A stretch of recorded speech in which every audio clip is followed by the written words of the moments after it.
Here's a quick sharing of the very second BAF from the Infinite series, the MANDROID BAF.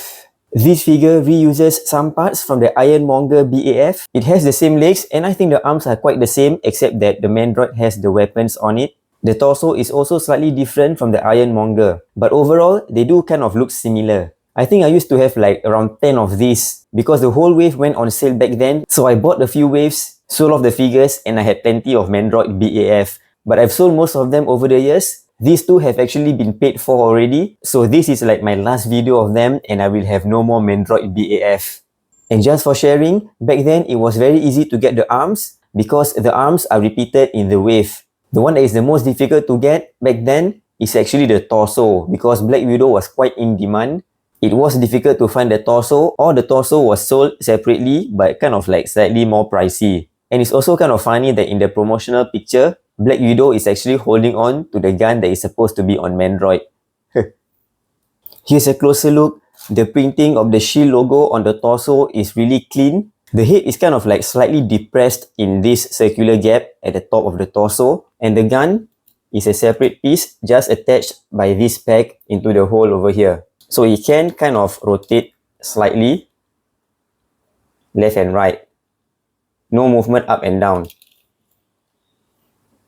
Here's the blade on the left arm and the gun on the right arm.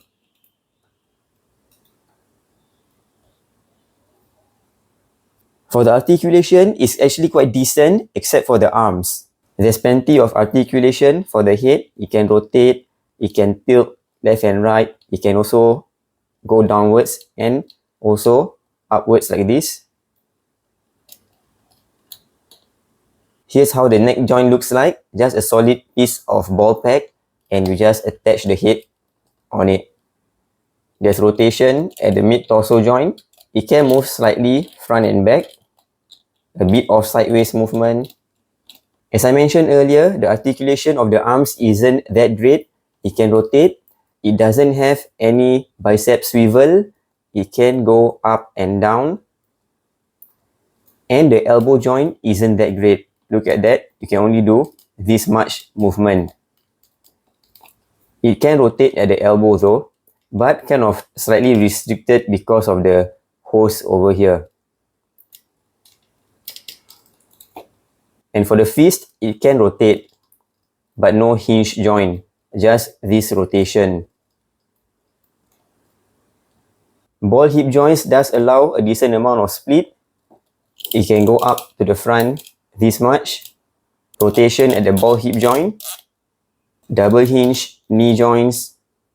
For the ankle, it does have the ankle rocker. It can hinge up and down, and also the whole ankle beneath here is able to rotate.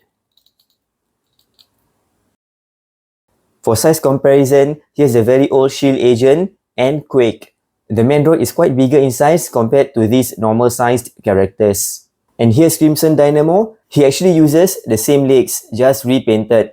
And when you look side by side, I think the paintwork of the MANDROID could have been a bit better, I guess, if there's a bit of shine or maybe some silvery wash or greyish wash to make it more weathered. You can see how much shiny the silver parts are on the Crimson Dynamo compared to the MANDROID. But then again, the MANDROID is from quite some time ago. Even though the paintwork could have been slightly better, I think the figure still looks great. That's all I have to share. These MANDROID BAF figures are still great and awesome and still holds up till now. And they would really look great with all the Shield figures that we've gotten so far.